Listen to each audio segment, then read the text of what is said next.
I want to tell you about last week and my failed attempt at boondocking 2 or 3 times last weekend, and it ended with me staying at a bougie KOA. So stick around and let me tell you about my experience.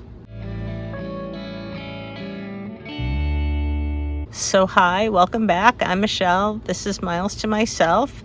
Last weekend was horrible but great experience.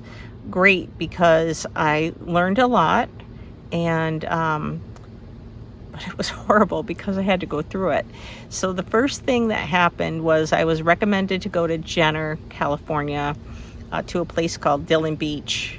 A coworker said, "Oh, it's great there, you'll love it."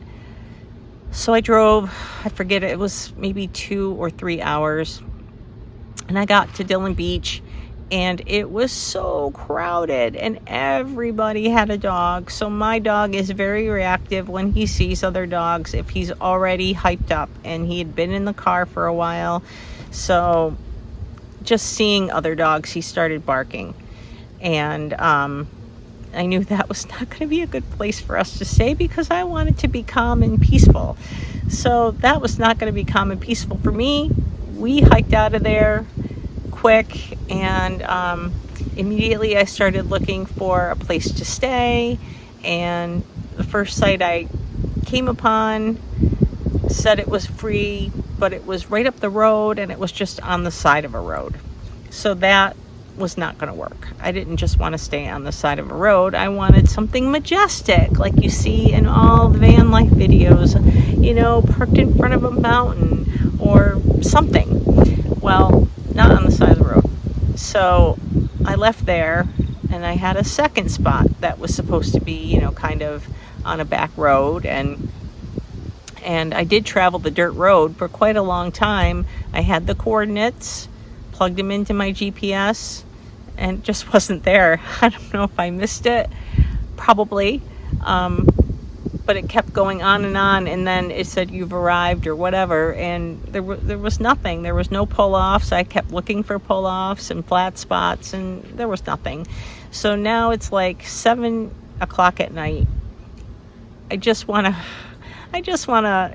have a quiet night, and I did some searching, and I found KOA, and I said, well, you know what, I'll do anything right now at this moment. I just want a quiet spot to lay down and a nice hot shower, and I know KOAs have nice showers.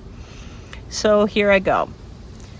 They have one spot left, and it has water and electric, which I needed neither, but I did want a place to stay and a hot shower.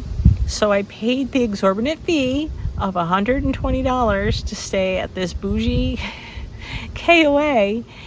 It did have a nice shower, but when I got to my site, it was right in front of the playground. So kids don't bother me, noise doesn't bother me. Of course, my dog is a little reactive, and there were a lot of people walking back and forth in front of our campground with their pets leashed, and he just went psycho. He just thought everybody was invading his space, and I had to put him in the van a few times and give him a timeout. But so I'm in front of this playground, and there is this little girl. No joke, her scream is like someone's blown a whistle. It was the funniest thing, but at the time I was just, like, please just let this day end.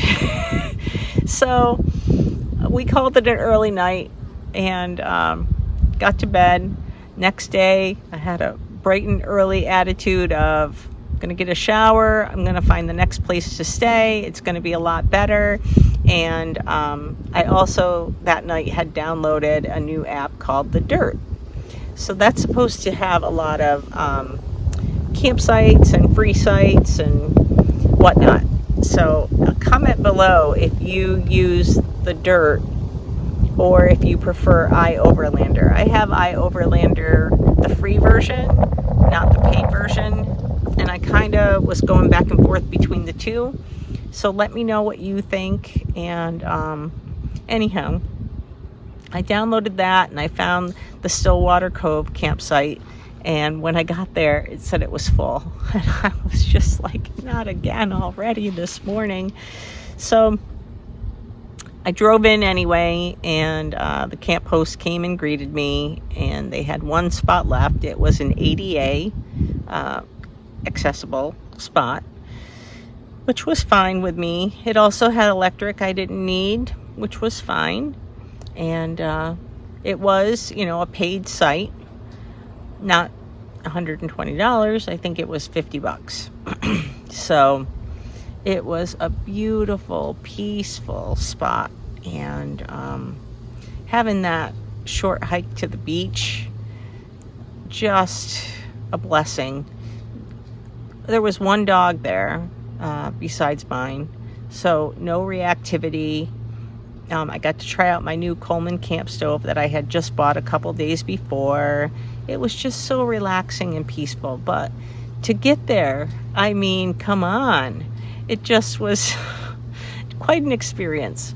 So, yeah, that was my last weekend. And I enjoyed the beach, the little cove area. There was nobody there when we got there. It was lovely. Sharpie, I tried to lead him up to the water. And if you watched any of my videos before, he does not like the water. And I thought, okay, well, I'll lead him up. And it was just kind of lapping.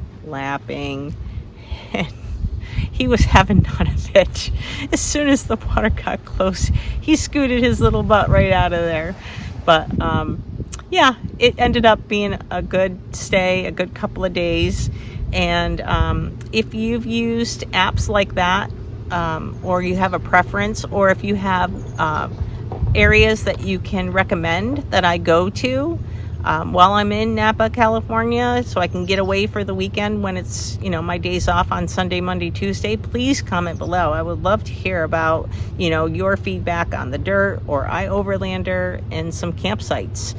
And I hope to see you again soon. Bye.